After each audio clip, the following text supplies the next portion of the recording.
అక్రమం కేసు ఎందుకు బనాయిస్తున్నారని చెప్పేసి జాల వ్యక్తి అతను సంగతి చెప్తానని చెప్పేసి ఆయనకు వచ్చాడు అతను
కెమెరా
కాలతో పెట్టి కాలతో పెట్టి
కాలతో పెట్టి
కాలతో పెట్టి కాలతో పెట్టి కాలతో పెట్టి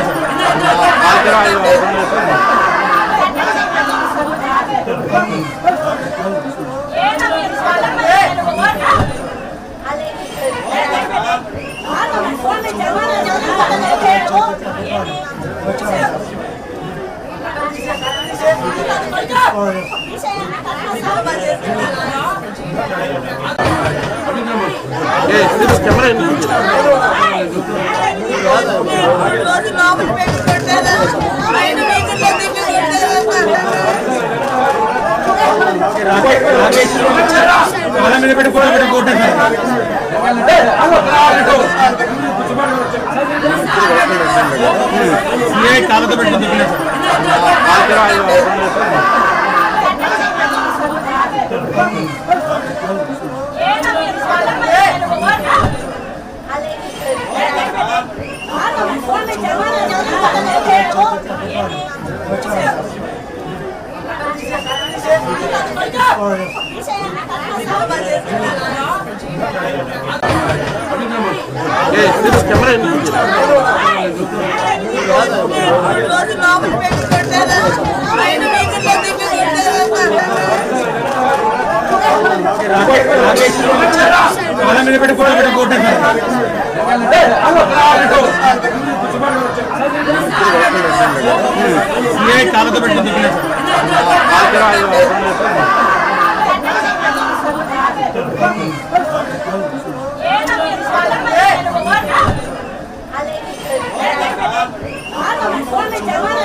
ఈ రాష్ట్రంలో జరుగుతూ ఉన్నది. దాన్ని దృష్టిలో పెట్టుకొని ఈ అరాచకమైన పాలనకి పోలీసులు చేస్తున్నటువంటి అకృత్యాలని ఖండించడం కోసమే ఇవాళ వైఎస్ఆర్ కాంగ్రెస్ పార్టీ అధ్యక్షులు ఇక్కడికి వచ్చారు.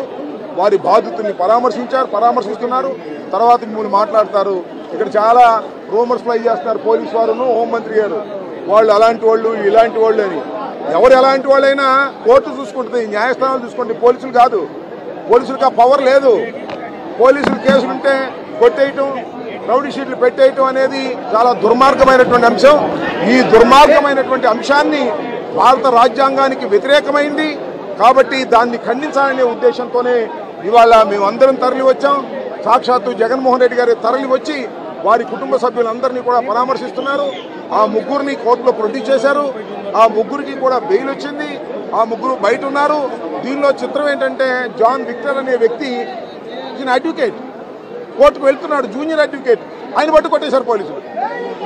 ఇంకెవరు అర్థమే ఉంది. ఇంకా దీన్ని ప్రజాస్వామ్యవాదులందరూ కూడా సివిల్ లిబర్టీస్, రైట్స్ కావాల్సిన పౌర హక్కులు కాంక్షించే వారందరూ కూడా ఖండించవలసిందే తప్ప దీన్ని వ్యతిరేకించేటటువంటి పరిస్థితి ఉండకూడదని కూడా ఈ సందర్భంగా నేను చెప్పదలుచుకున్నాను. ఇంకో కొద్ది క్షణాల్లో పరామర్శ పూర్తయిన తర్వాత జగన్మోహన్ రెడ్డి గారు రావడం, మిమ్మల్ని అందరూ ఉద్దేశించి మాట్లాడడం జరుగుతుందని కూడా ఈ సందర్భంగా చెప్పదలుచుకున్నాను.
కాలతో పెట్టుకుంది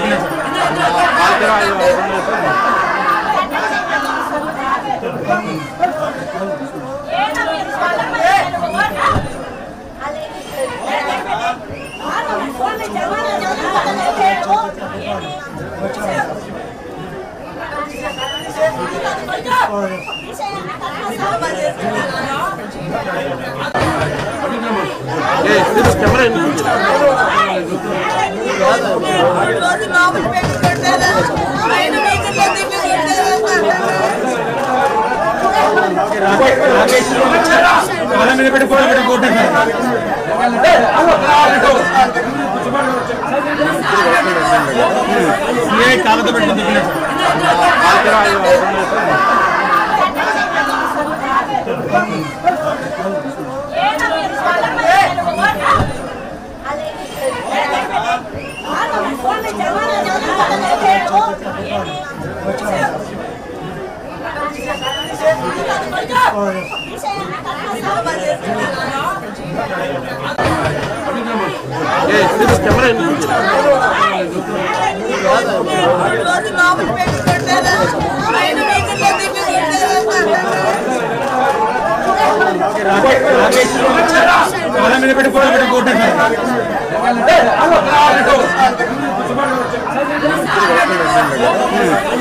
కాలతో పెట్టుకుంది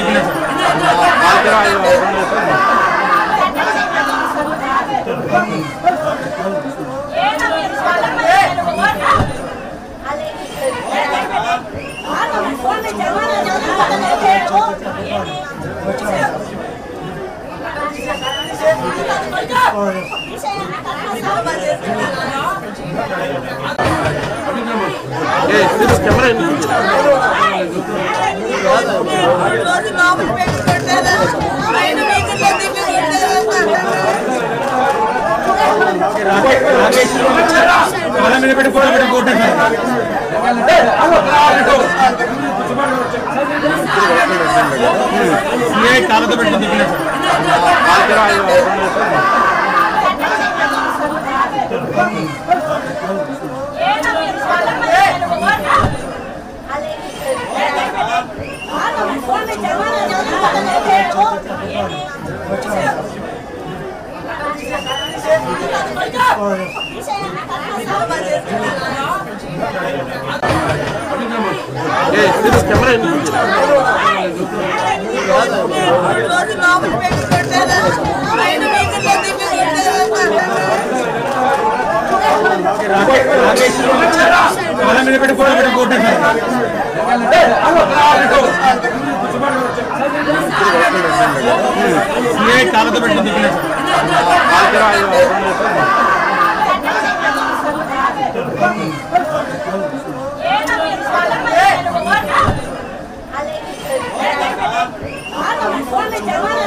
కాలతో పెట్టుకుంది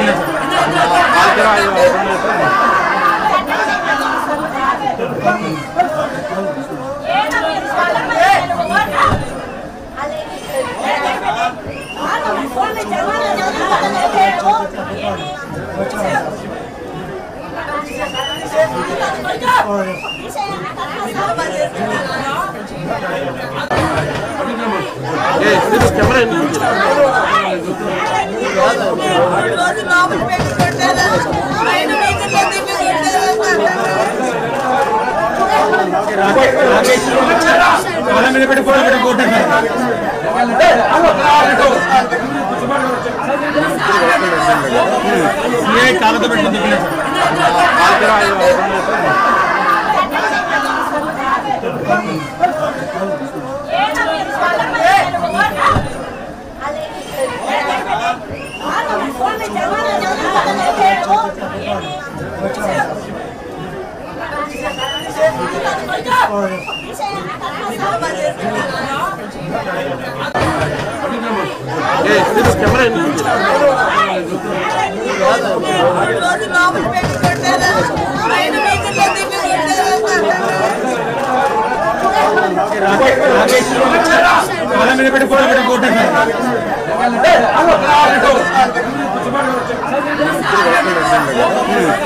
కాలతో పెట్టి కాలతో పెట్టి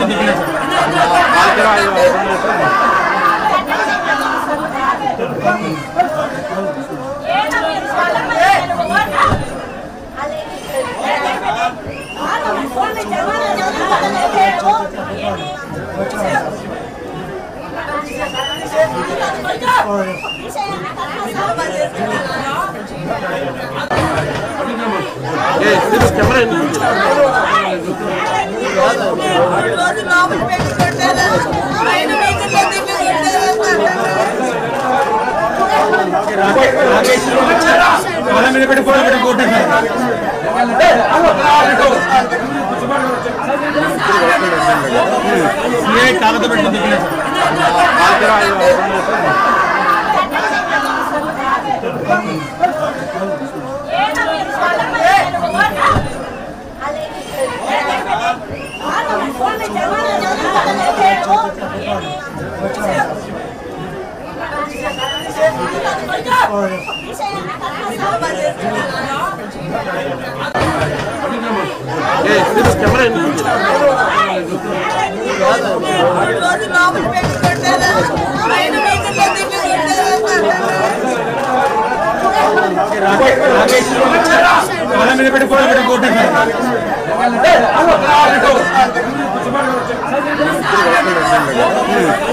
కాలతో పెట్టి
Okay, cool, control.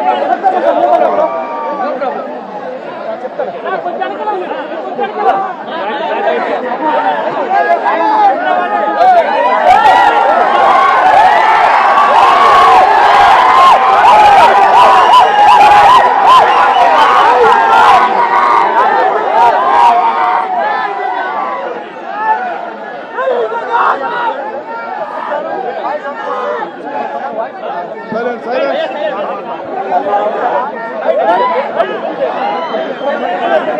రాష్ట్రంలో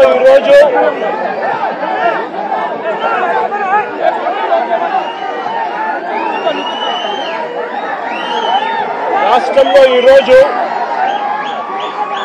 రెడ్ బుక్ రాజ్యాంగంతో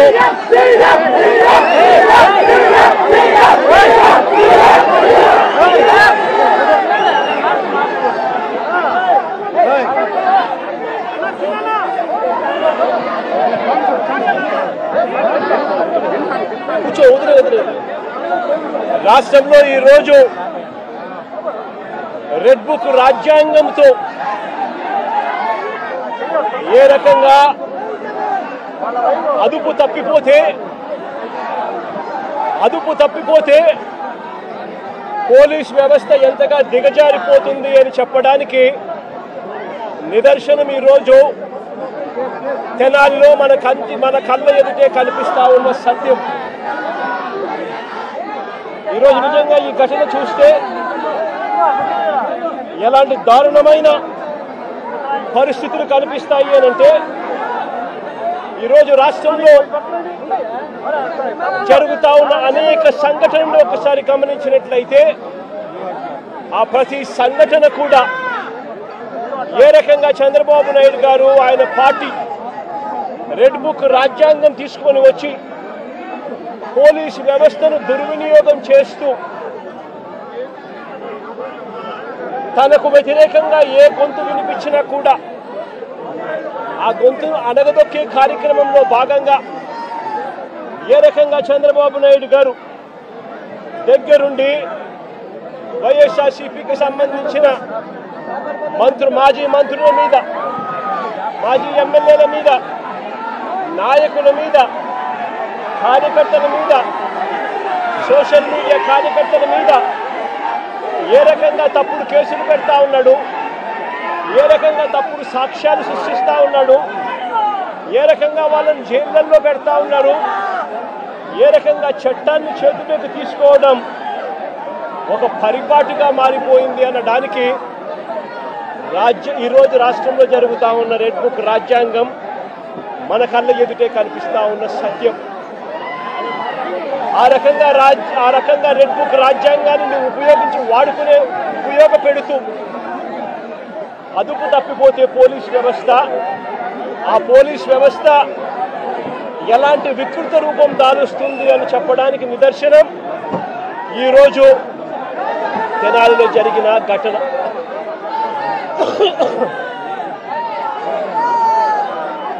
సరే, రాష్ట్రంలో ఇంత భయానక పరిస్థితుల మధ్య తెనాలిలో అసలు ఏం జరిగింది, తెనాలి ఘటన ఎందుకింత అన్యాయమైన ఘటన అని చెప్పి ఒకసారి లోతుల్లోకి అందరం కలిసికట్టుగా పోదాం.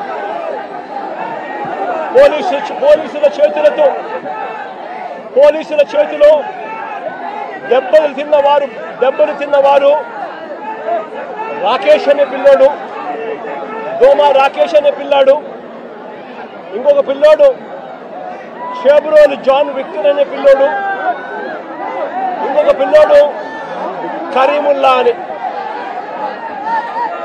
దళితులు, మైనారిటీ వర్గానికి చెందిన వ్యక్తి ఇంకొక పిల్లాడు. అంటే అణగారిన వర్గాలు, అంటే సామాజికంగా ఆర్థికంగా వెనకబడిన వర్గాలు. ఒకసారి ఈ ఘటన ఎలా జరిగింది అనేది ఒకసారి గమనించండి. రాకేష్ అనే పిల్లోడు అసలు తెనాలిలో కూడా ఇక్కడ ఉండడు. తాను జొమాటో అనే కంపెనీలో ఉద్యోగస్తుడు. హైదరాబాద్లో తాను పనిచేస్తూ ఉన్నాడు. హైదరాబాద్లో పనిచేస్తూ ఉన్న ఈ రాకేష్ అనే పిల్లాడు, జొమాటో అనే కంపెనీలో పనిచేస్తూ ఉన్న ఈ రాకేష్ అనే పిల్లోడు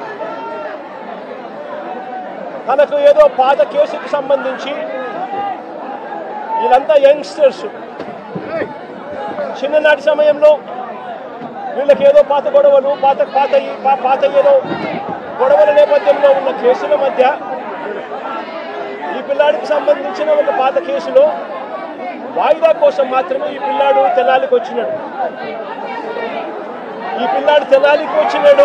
కానీ ఈ పిల్లాడు ఇక్కడ పనిచేయడంలా, ఈ పిల్లాడు ఇక్కడ ఉండడంలా, హైదరాబాద్లో పనిచేస్తూ ఉన్నాడు జొమాటో అనే కంపెనీలో. ఈ పిల్లాడిని చూడడానికి ఈ పిల్లాడి ఫ్రెండ్స్ వచ్చారు. ఈ పిల్లాడు కూడా పాలిటెక్నిక్ మెకానికల్ చదివిన పిల్లాడు. ఈ పిల్లాడిని చూడడానికి ఈ పిల్లాడి ఫ్రెండ్స్ మంగళగిరి నుంచి వచ్చినారు. వాళ్ళు కూడా ఇక్కడ ఉండరు. మంగళగిరి నుంచి వచ్చిన పిల్లాడు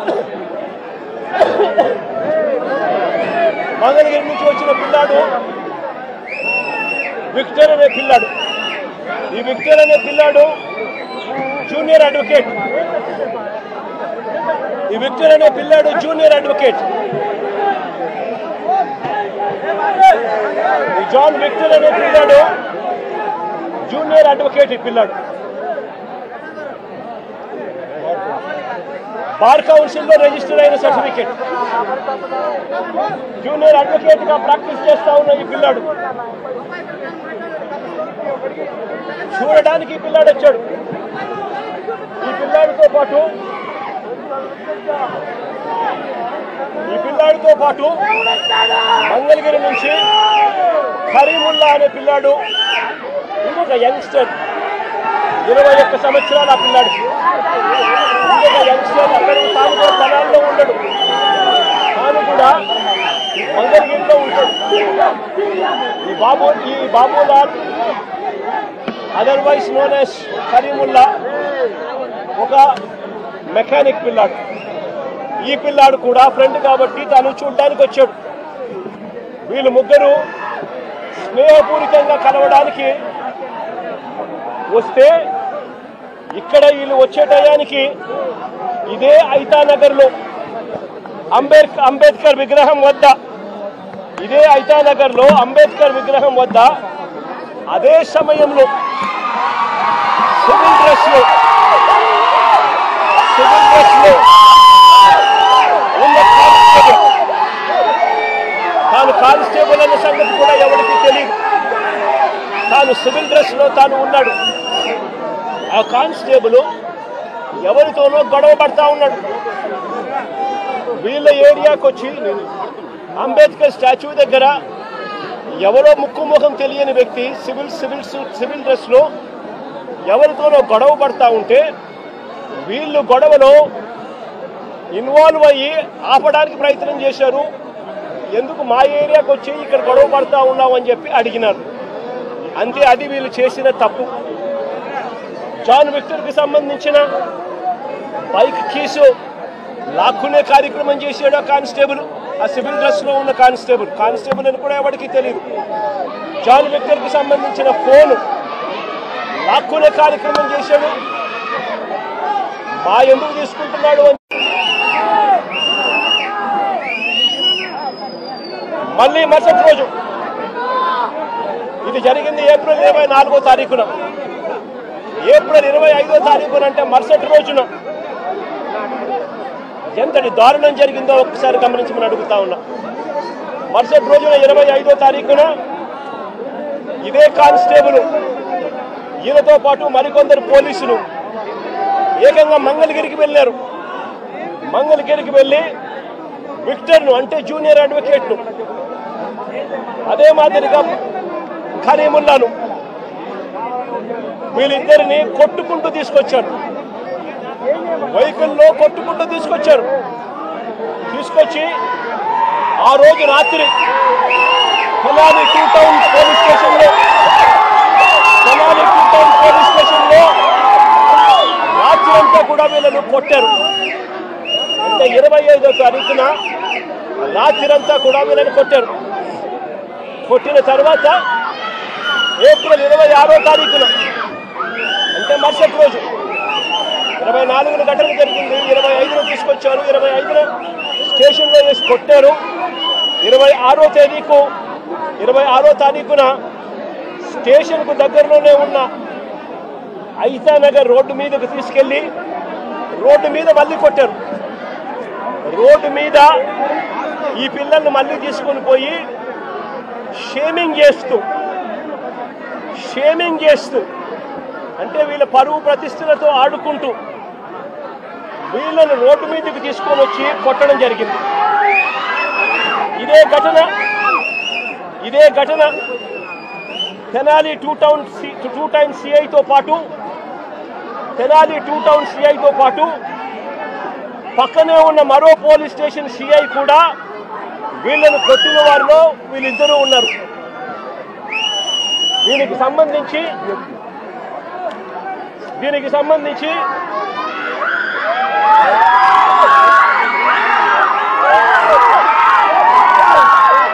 ఆ రోజు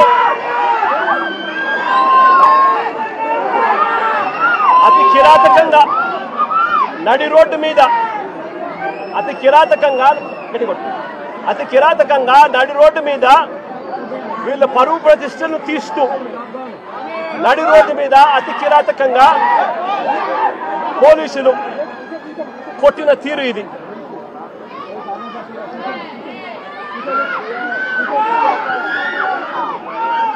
కాళ్ళకు తగిన బొబ్బలు కాళ్ళ మీద కొడితే కాళ్ళకు తగిలిన బొబ్బలు చూడండి ఎంత దారుణంగా ఉన్నాయో.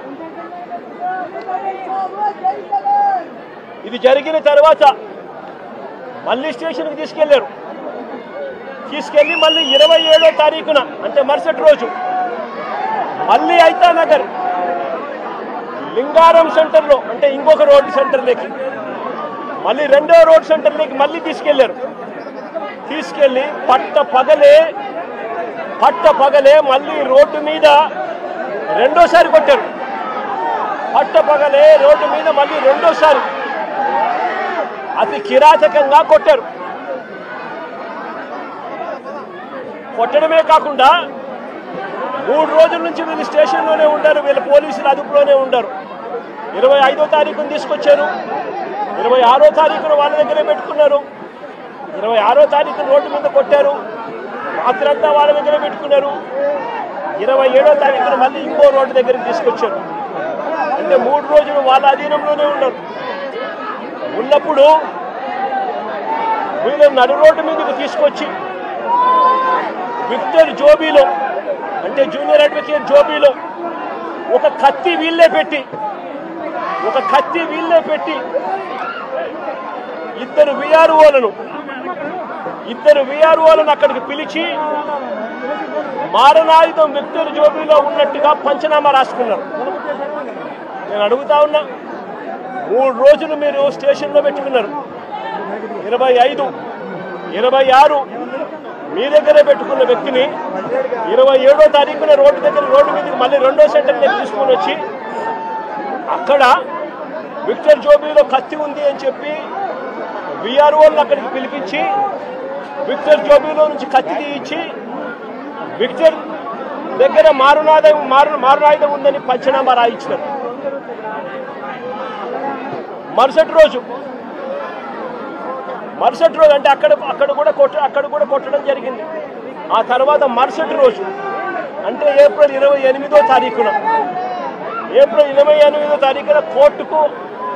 కోర్టులో హాజరుపరిచారు. కోర్టులో వీళ్ళు హాజరుపరచడానికి మునుపు వీళ్ళు డాక్టర్ దగ్గరికి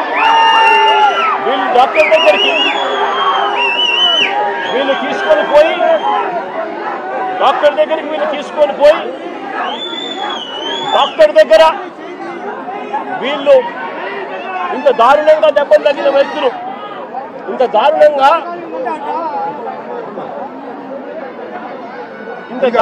కొడితే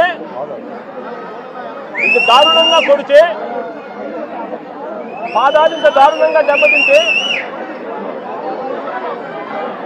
డాక్టర్ దగ్గర ఎలాంటి దెబ్బలు తగలలేదు అని చెప్పి డాక్టర్ దగ్గర వీళ్ళు సర్టిఫికెట్లు తీసుకొని వీళ్ళు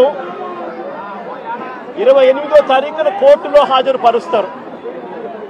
నేను అడుగుతా ఉన్నా, పోలీసులు కొట్టారని గాయాలు ఉన్నాయని జడ్జి గారికి చెప్తే మళ్ళీ ఎస్పీ ఆఫీసుకు తీసుకెళ్లి కరెంటు షాక్ ఇస్తామని చెప్పి కూడా పోలీసులు బెదిరించారు.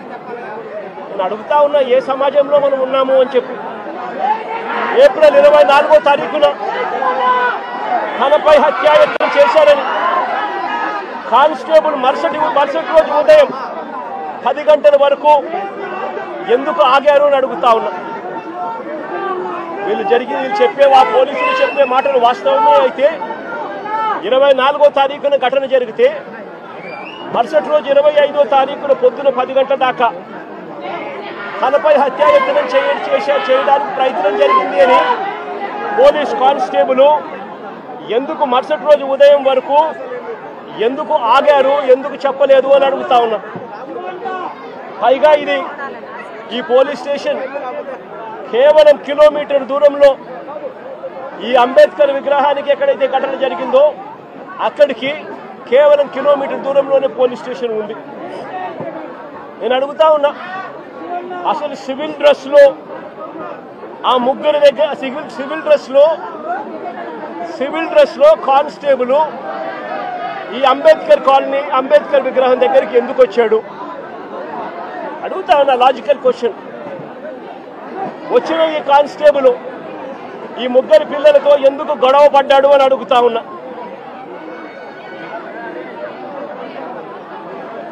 ఏప్రిల్ 25వ తారీఖున ఉదయం వీరిని అదుపులోకి తీసుకున్న పోలీసులు, ఏప్రిల్ 25వ తారీఖున మంగళగిరికి వెళ్లి వీళ్ళని అదుపులోకి తీసుకున్న పోలీసులు ఎందుకు 24 గంటల్లో కోర్టుకు హాజరుపరచలేదని అడుగుతా ఉన్నా.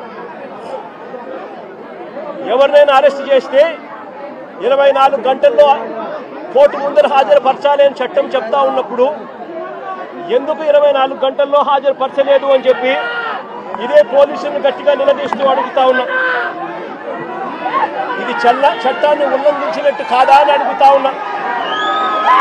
ఈ కేసు టూ టౌన్ పోలీసులు హ్యాండిల్ చేస్తా ఉన్నప్పుడు, ఈ కేసును టూ టౌన్ పోలీసులు హ్యాండిల్ చేస్తా ఉన్నప్పుడు పక్క స్టేషన్లో ఉన్న ఇంకో సిఐకి ఈ కేసుతో ఏం సంబంధము అని అడుగుతా ఉన్నా.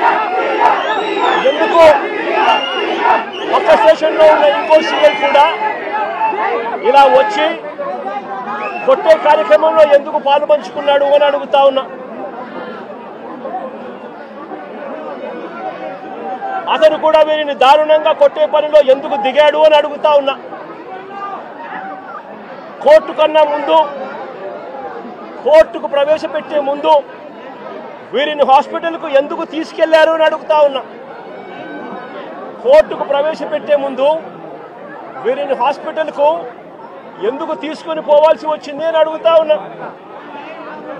కోర్టుకు పరిచయం ముందు ప్రభుత్వ హాస్పిటల్కు ఈ ముగ్గురిని తీసుకెళ్లినప్పుడు తనను పోలీసులు కొట్టారని, గాయాలు కూడా ఉన్నాయని వీళ్ళు పదే ఆ గాయాలను చూపుతూ డాక్టర్లను అడిగితే అక్కడి డాక్టర్లు ఎందుకు నోట్ చెయ్యలేదు అని అడుగుతా ఉన్నా. ఇంతటి దారుణంగా కొట్టినప్పటికీ, ఇంతటి దారుణంగా గాయాలు కనిపిస్తా ఉన్నప్పటికీ ఎందుకు డాక్టర్లు దాన్ని నోట్ చేయలేదు అని అడుగుతా ఉన్నా. అంటే కేవలం మెడికో లీగల్ కేసు అవుతుంది అని, కేవలం మెడికో లీగల్ కేసు అవుతుంది అని, మెడికో లీగల్ కేసు కాకుండా పోలీసులు డాక్టర్ను కూడా ఈధర్ బెదిరించాలి లేదా డాక్టర్ కూడా ప్రలోభాలకు లోనయ్యన్నా ఉండాలి. ఏప్రిల్ 26వ తారీఖున నడి రోడ్డుపై ఈ ముగ్గురిని వీళ్ళు ఇలా కొడుతూ ఉంటే నెల రోజుల తర్వాత ఈ వీడియో బయటకు వచ్చింది. రికార్డు చేసింది కూడా పోలీసులే. ఈ వీడియో రికార్డు చేసింది కూడా పోలీసులే. పోలీసులకు జరుగుతా ఉన్న అన్యాయాల మధ్య పోలీసుల్లో కూడా కొంతమంది జరుగుతా ఉన్న అన్యాయాన్ని జీర్ణించుకునే పరిస్థితి లేక పోలీసులు కూడా, మంచివారైన పోలీసులు ఈ వీడియోను విడుదల చేయడం జరిగింది. నేను అడుగుతా ఉన్నా, ఇంత జరిగినా కూడా ఒకవైపున చట్టాన్ని ఉల్లంఘించింది పోలీసులే, ఒకవైపున చట్టాన్ని అపహాస్యం చేసింది పోలీసులే, మరోవైపున పోలీసులే వీరిని అబాసుపాలు చేస్తూ, వీరి కుటుంబ గౌరవాన్ని మంట కలుపుతూ ఒకవైపున చేయకూడని పనులన్నీ పోలీసులు చేసి ఆ తర్వాత వీరి మీద ముద్ర వేస్తూ ఉన్నారు. వాళ్ళు చేసిన పనిని జస్టిఫై చేసుకునే దానికోసం ఈ పిల్లల మీద వీళ్ళు ముద్ర వేస్తూ ఉన్నారు. సంఘ విద్రోహ శక్తులుగా, నేరస్తులుగా, గంజాయి బ్యాచ్గా, రౌడీలుగా వీళ్ళ మీద బురద వేసే కార్యక్రమం చేస్తూ ఉన్నారు. నేను అడుగుతా ఉన్నాను ఒకటే, ఆ పాత కేసులకు దీనికి ఈ ఘటనకు ఏం సంబంధమో అని అడుగుతా ఉన్నా. వీరి మీద ఏదైనా గతంలో ఏదైనా కేసులు ఉండొచ్చేమో నాకు తెలియదు, కానీ ఆ పాత కేసులకు ఈ ఘటనకు ఏం సంబంధమో అని అడుగుతా ఉన్నా. ఈ ఘటనలో జరిగింది ఏమిటి అని అడుగుతా ఉన్నా. ఈ జరిగిన ఘటన పాత కేసులకు ఏం సంబంధం అని అడుగుతా ఉన్నా. ఈ ఘటనలో ఏకంగా దౌర్జన్యంగా వాళ్ళ ఇళ్ళకి తీసుకొని పోయి వాళ్ళ ఇళ్లలో నుంచి వాళ్ళని లాక్కొని వచ్చి వాళ్ళని దారుణంగా కొట్టి, రోడ్డు మీద కూడా కొట్టి షేమింగ్ చేసి వాళ్ళని ఇంత దారుణంగా చేస్తూ ఉన్నారు. నేను అడుగుతా ఉన్నాను ఒకటి, ఇలా వక్రీకరించి వ్యక్తిత్వ హరణం చేస్తూ తప్పును ఒప్పుగా చూపించే ప్రయత్నం చేస్తూ ఉన్నా ఇదే పోలీసులను అడుగుతా ఉన్నా, ఇక్కడే ఉన్న పోలీసులను అడుగుతా ఉన్నా. విక్టరు ఒక న్యాయవాది, జూనియర్ అడ్వకేట్ కాదా అని అడుగుతా ఉన్నా.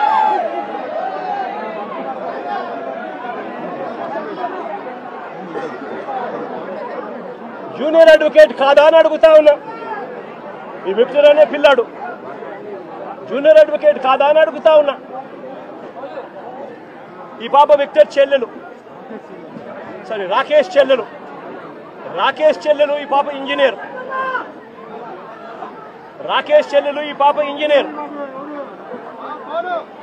రాకేష్ కూడా పాలిటెక్నిక్ మెకానికల్ చదివినాడు. అంటే వీళ్ళ కుటుంబాలు చదువుకున్న కుటుంబాల్లో నుంచి వచ్చిన వాళ్ళు మరి ఇలాంటి వాళ్ళ పరువును తీస్తూ నడి రోడ్డు మీద వాళ్ళను కొట్టడం అన్నది, వాళ్ళను పబ్లిక్ షేమింగ్ చేయడం అన్నది ధర్మమేనా అని అడుగుతా ఉన్నా. నిజంగానే పోలీసులు చెప్తాన్నట్టుగానే వీళ్ళు ఇంతటి దారుణమైన బ్యాక్గ్రౌండే కనుక వీళ్ళకు ఉండింటే, పోలీసులు చెప్తా ఉన్న మాటలు వాస్తవమే అయి ఉండింటే, నేను ఒక క్వశ్చన్ సూటిగా అడుగుతా ఉన్నా. అసలు మంగళగిరి తెనాలి వారు కూడా కాదు ఇక్కడ, వీళ్ళు మంగళగిరి వారిని తెనాలికి తీసుకువచ్చి ఇక్కడ కొట్టారు అని అంటే దాని అర్థం ఏమిటి? మంగళగిరి వారిని తెనాలికి తీసుకొచ్చి ఇక్కడ కొట్టారంటే దాని అర్థం ఏమిటి?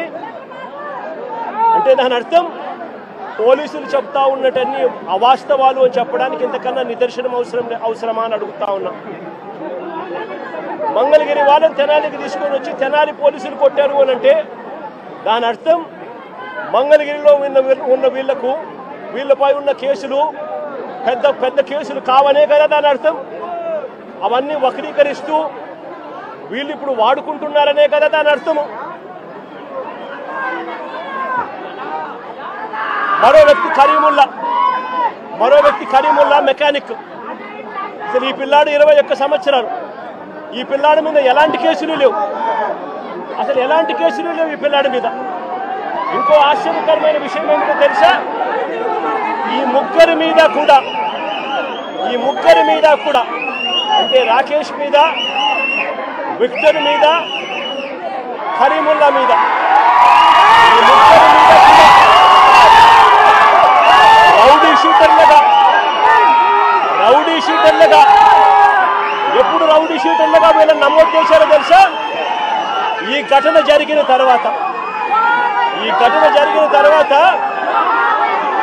ఇది ఇక పెద్దదవుతూ వస్తూ ఉందని తెలుసుకున్న తర్వాత వీళ్ళని రౌడీ షూటర్లుగా, ఈ ఘటన జరిగిన తర్వాత వీళ్ళని రౌడీ షూటర్లుగా చేశారు. నేను అడుగుతా ఉన్నా, ఇంతకుముందు వీళ్ళు రౌడీ షూటర్లుగా లేరు. రౌడీ షూటర్లుగా వీళ్ళ మీద నమోదైంది, వీళ్ళని నమోదు చేసింది ఈ ఘటన జరిగిన తర్వాత. ఇంత ప్రస్ఫుటంగా పోలీసులు ఎలా దుర్మార్గం చేశారు అన్నది ప్రస్ఫుటంగా కనిపిస్తూ ఉంది. నేను అడుగుతా ఉన్నాను ఒకటే, వీళ్ళను చూడడానికి, వీళ్ళకి సంఘీభావం తెలపడానికి జరుగుతూ ఉన్నది అన్యాయము అని చెప్పి ఎవరైనా గలమిప్పితే చంద్రబాబు నాయుడు గారు, ఆయన ఎల్లో మీడియా, ఆయనకు సంబంధించిన సోషల్ మీడియా వీళ్ళంతా బురద జల్లుతూ వీళ్ళందరూ అనే మాటలు ఏమిటి? వీళ్ళది గంజాయి బ్యాచట, వీళ్ళు రౌడీ షీటర్లట అని రకరకాలుగా వీళ్ళ కుటుంబాన్ని పరువును తీస్తూ వీళ్ళందరూ మాట్లాడుతూ ఉన్నారు. నేను అడుగుతా ఉన్నాను, కేసులు ఎవరి మీదైనా కానీ కేసులు ఉండొచ్చు. గతంలో ఎవడైనా కూడా గిట్టిన వారు కేసులు పెడతా ఉంటారు. కేసులు ఎవరి మీదైనా ఉండొచ్చు. కానీ ఆ కేసులు ఉన్నప్పుడు ఆ కేసులు తేల్చాల్సింది కోర్టులు. మీరు ఫలాని నేరం చేశారని మీరు చెప్పొచ్చు, చేయలేదు అని చెప్పి వాళ్ళు చెబుతారు. తేల్చాల్సింది కోర్టులు. మరి అలాంటి కోర్టులకు ఇవ్వాల్సిన అధికారం పోలీసులే తీసుకోవడం ధర్మమేనా అని అడుగుతా ఉన్నా. అంటే పోలీసులే అబాండాలు వేస్తారు, పోలీసులే జడ్జిమెంట్లు కూడా ఇస్తారు. మరి ఇలా చేయగలిగే నైతికత పోలీసులకు ఉందా అని అడుగుతా ఉన్నా. ఇలా చేయడం ధర్మమేనా అని అడుగుతా ఉన్నా. చంద్రబాబు నాయుడు గారి మీద ఇదే పోలీసులు చెప్పే లాజిక్కే, ఇదే సోషల్ మీడియాలో తెలుగుదేశం పార్టీకి సంబంధించిన వాళ్ళు దొంగ పోస్టులు పెడతా ఉన్న తీరునైతేనేమి, ఇదే ఈనాడు, ఆంధ్రజ్యోతి, TV5 లాంటి మీడియాలు ఎల్లో మీడియాలు నడుపుతా ఉన్న కథనాలు అయితేనేమి, వీళ్ళ మీద కేసులున్నాయని నేను అడుగుతా ఉన్నా. ఇదే చంద్రబాబు నాయుడు మీద 24 కేసులున్నాయి. మరి చంద్రబాబు నాయుడు మీద 24 కేసులున్నాయని చెప్పి చంద్రబాబు నాయుడు గారిని నడి రోడ్డు మీదకి తీసుకొని వచ్చి తన్నడం ధర్మమే అవుతుందా అని అడుగుతా ఉన్నా. చంద్రబాబు నాయుడు మీద కూడా 24 కేసులున్నాయి. ఆయనను కూడా రోడ్డు మీదకి తీసుకొని వచ్చి తంతే ధర్మమేనా అది? ఇదే పోలీసులను అడుగుతా ఉన్నా. కేసులు ఉన్నాయి కదా అని చెప్పి, పాత కేసులు ఏదో ఉన్నాయని చెప్పి నువ్వు చేసిన పనికి జస్టిఫైబుల్ కారణం కాదది. కేసులు ఉంటే ఆ కేసులు తేల్చాల్సింది కోర్టులు. మీరు ఆరోపణ చేస్తారు, అది న్యాయం కాదు అని చెప్పి వాళ్ళ అవతల కోర్టుల్లో ఆర్గ్యూ చేస్తారు. జడ్జి కేసు వింటాడు, జడ్జి తీర్పునిస్తాడు. అంతేకాని పోలీసులు ఇలా కేసులు గతంలో ఉన్నాయి కదా అని చెప్పి తీసుకొని వచ్చి నడి రోడ్డు మీద వాళ్ళను నిల్చోబెట్టి వాళ్ళ కుటుంబ పరువును తీస్తూ వాళ్ళను షేమింగ్ చేసే కార్యక్రమం పోలీసులకు లేనే లేదు. ఈ మధ్యకాలంలో జరిగిన అనేక ఘటనలు, రాకేష్ అనే పిల్లాడు, ఇది రాకేష్ అనే పిల్లాడికి సంబంధించిన కాలుకు సంబంధించిన ఎక్స్రే. అంటే నా పక్కనున్న పాప వాళ్ళ అన్న, నా పక్కనున్న పాప ఇంజనీర్, వాళ్ళ అన్న రాకేష్ పాలిటెక్నిక్ మెకానికల్. ఆ పిల్లాడికి సంబంధించిన కాలుకు సంబంధించిన ఎక్స్రే. ఇలా కాలు ఇరిగిపోయింది, లోపల రాడ్ ఉంది, రాడ్ పెట్టి ఆ రాడ్కు కాలును ముడేసి డాక్టర్లు ఈ మాదిరిగా ఉన్న పరిస్థితిని చూస్తే పోలీసులు ఆ కాలు మీద కాలు పెట్టి నడి రోడ్డు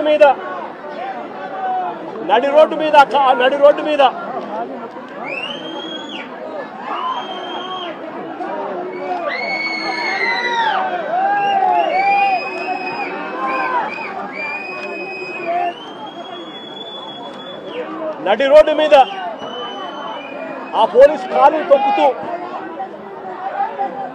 ఆ రాకేష్ అనే పిల్లోడిని ఇలా కొట్టడం, అది కూడా నడి రోడ్డు మీద షేమింగ్ చేస్తూ చేయడం ధర్మమేనా అని అడుగుతా ఉన్నా.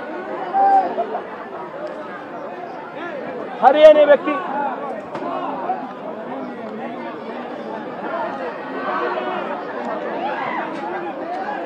హరికృష్ణ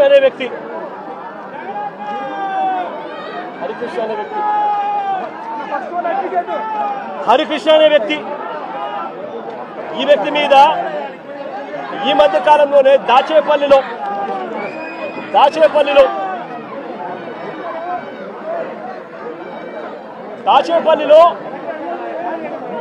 హరికృష్ణ అనే వ్యక్తిని తప్పుడు కేసు పెట్టి ఈ మధ్య కాలంలోనే దారుణంగా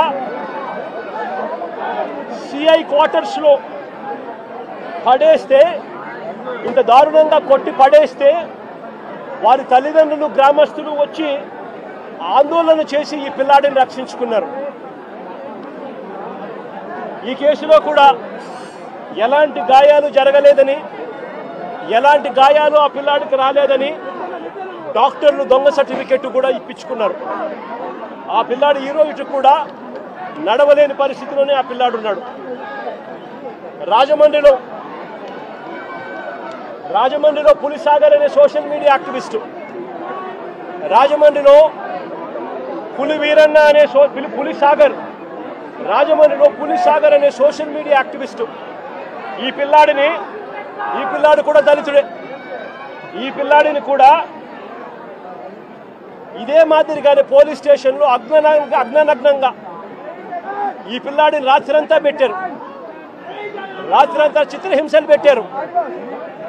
పోలీసులా వీళ్ళు రాక్షసులని అడుగుతా ఉన్నాం. సోషల్ మీడియాలో ఈ పిల్లాడు క్వశ్చన్ చేసిన దానికి ఈ పిల్లాడి పరిస్థితి రాజమండ్రిలో ఇది. ఆడపిల్లలను కూడా చూడకుండా సుధారాణి అనే వైఎస్ఆర్సీపీకి సంబంధించిన యాక్టివిస్టు, కృష్ణవేణి అని వైఎస్ఆర్సీపీకి సంబంధించిన ఇంకొక మహిళా యాక్టివిస్టు, వీళ్ళిద్దరూ కూడా ఆడపిల్లలను కూడా చూడకుండా నెలలు రకరకాల పోలీస్ స్టేషన్లు వీళ్ళని తిప్పారు. రకరకాల పోలీస్ స్టేషన్లలో వీళ్ళ మీద కేసులు నమోదు చేస్తూ వీళ్ళను తిప్పుకుంటూ వచ్చారు. నేను అడుగుతా ఉన్నా, డెమోక్రసీలో మనం ఉన్నామా లేదా అన్నది ప్రజలందరూ కూడా ఆలోచన చేయాలని అడుగుతా ఉన్నా. నేను అందరినీ కూడా, రాష్ట్ర వ్యాప్తంగా కూడా ఇలాంటి ఘటనలు జరుగుతూ ఉన్నాయి.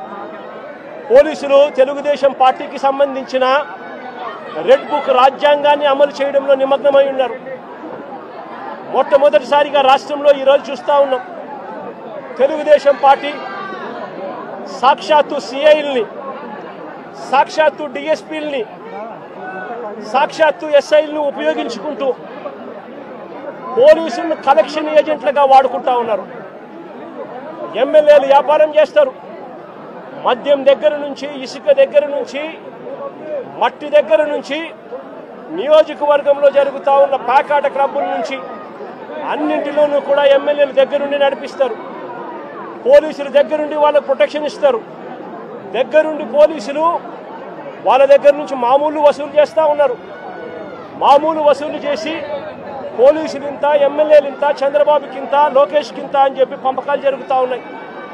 రాష్ట్ర వ్యాప్తంగా ప్రతి నియోజకవర్గంలో ఇదే జరుగుతూ ఉన్నాయి. ప్రతి గ్రామంలోనూ బెల్ట్ షాపులు కనిపిస్తూ ఉన్నాయి. ప్రతి మందు షాప్ పక్కన పర్మిట్ రూములు లేకుండా ఇల్లీగల్ పర్మిట్ రూములు కనిపిస్తూ ఉన్నాయి. ప్రతి పర్మిట్ రూముకు డబ్బులు తీసుకుంటా ఉన్నారు. ప్రతి బెల్ట్ షాప్కు పోలీసులు డబ్బులు తీసుకుంటా ఉన్నారు. ఎమ్మెల్యేలకు డబ్బులు ఇస్తున్నారు. చంద్రబాబు నాయుడు గారికి ఇంత, లోకేష్కి ఇంత కలెక్షన్లు జరుగుతూ ఉన్నాయి. ఇసుక, ప్యాకాట, మట్టి, సిలికా, క్వాడ్స్, లాటరైటు ఏది వదలకోకుండా నియోజకవర్గంలో ప్రతిదీ కూడా వసూళ్లు కార్యక్రమం జరుగుతూ ఉన్నాయి. నేను అడుగుతా ఉన్నా, అసలు రాష్ట్రంలో ఇలాంటి పాలన జరిగేటప్పుడు పోలీసులను ఉపయోగించి యూనిఫామ్ తొడిగి వాళ్ళను దొంగల ముఠాలో భాగస్థులుగా చేసి వాళ్ళను వాడుకొని రెడ్ బుక్ రాజ్యాంగం నడుపుతా ఉన్న ఈ రాష్ట్రంలో లా అండ్ ఆర్డర్ అనేది ఉందా అని చెప్పి నేను గట్టిగా ప్రశ్నిస్తూ అడుగుతా ఉన్నా. నేను ఒకటే చెప్తా ఉన్నా, ఈరోజు ఈ పిల్లలకి జరిగిన అన్యాయం ఏదైతే ఉందో, నేను ఈ పిల్లల్ని వెనకేసుకొని రావడం లేదు.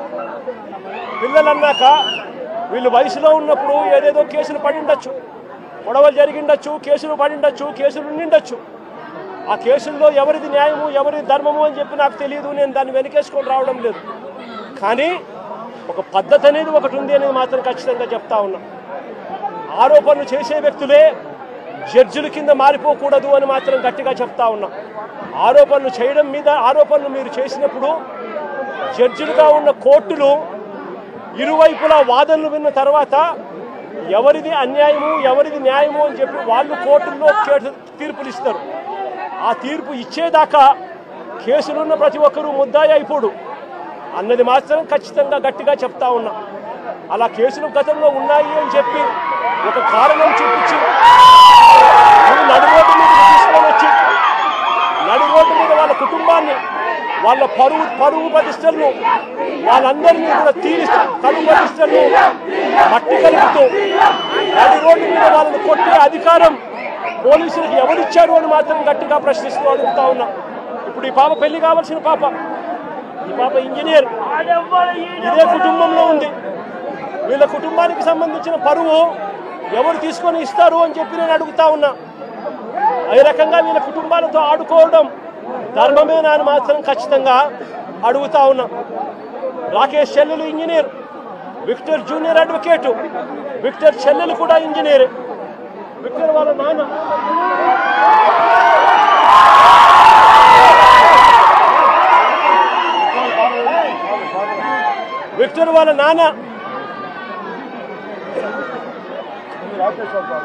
రాకేష్ వాళ్ళ విక్టర్ వాళ్ళ నాన్న ప్రజాశక్తి రిపోర్టర్. విక్టర్ వాళ్ళ నాన్న ప్రజాశక్తి అనే పేపర్కు మాజీ రిపోర్టర్. అంటే ఒక మాజీ రిపోర్టర్ కొడుకు పరిస్థితి ఇది.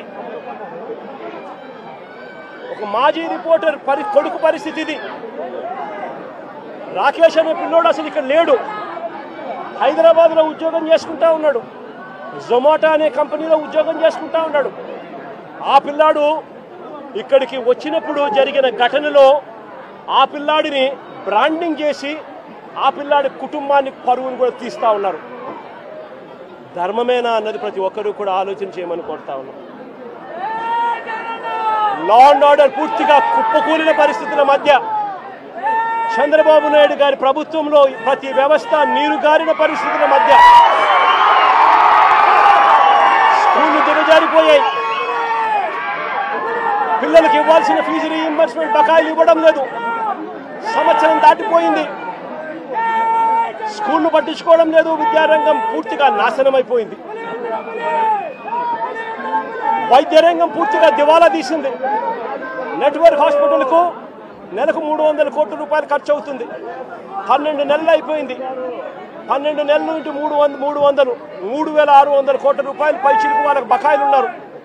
ఏ పేదవాడు నెట్వర్క్ హాస్పిటల్లో ఆరోగ్యశ్రీ సేవలు ఉచితంగా అందుకునే పరిస్థితిలో లేడు. మరోవైపున వ్యవసాయం దిగజారిపోయింది. ఏ పంటకు గిట్టుబాటు ధరలు రాని పరిస్థితి. రైతులకు పెట్టుబడి సహాయం లేదు, రైతులకు ఉచిత పంటల బీమా లేదు. ఈ క్రాప్ నాశనం అయిపోయింది. ఆర్బీకేలు నిర్వీర్యమైపోయినాయి. సమయానికే ఇవ్వాల్సిన ఇన్పుట్ సబ్సిడీలు రాని పరిస్థితి. ఇంత దారుణంగా రైతు పరిస్థితి ఉన్నారు. మరోవైపున లా అండ్ ఆర్డర్ పూర్తిగా గాలికి ఎగిరిపోయిన పరిస్థితులు. వీటి అన్నిటి మధ్య మా ప్రభుత్వం గతంలో అమలు చేస్తా ఉన్న పథకాలన్నీ రద్దు చేశారు. మరోవైపున వీళ్ళు చేస్తాము అని మాట ఇచ్చిన సూపర్ 6లు సూపర్ 7లు గాలి కొదిలేశారు. 143 హామీలు మేనిఫెస్టోలో ఏదైతే చెప్పారో వాటిని పట్టించుకున్న పాపాన పోలేదు వీళ్ళంతా. అందుకనే ఇలాంటి పాలనకు వ్యతిరేకంగా రేపు రాష్ట్ర వ్యాప్తంగా కూడా వెన్నుపోటు దినంగా ప్రకటించి రాష్ట్ర వ్యాప్తంగా ప్రతి నియోజకవర్గంలోనూ ఈ ప్రభుత్వానికి వ్యతిరేకంగా రాష్ట్ర ప్రజలందరినీ కూడా గలం విప్పమని చెప్పి పిలుపునిస్తా ఉన్నాను. మరొక్కసారి వీళ్ళందరికీ కూడా ప్రతి ఒక్కరిని కూడా నేను ఒకటి విజ్ఞప్తి చేస్తా ఉన్నా. ఇలాంటి ప్రభుత్వం కొనసాగడం ఏ ఒక్కరికి కూడా మంచిది కాదు. ఇలాంటి ప్రభుత్వం ఎంత త్వరగా ఈ ప్రభుత్వాన్ని సాగనంపితే ప్రజలు అంత సస్యశ్యామలంగా బతికే పరిస్థితి ఉంటుంది అని చెప్పి ప్రతి ఒక్కరూ కూడా కలిసి రావాలి అని చెప్పి కోరుతూ సెలవు తీసుకుంటారు.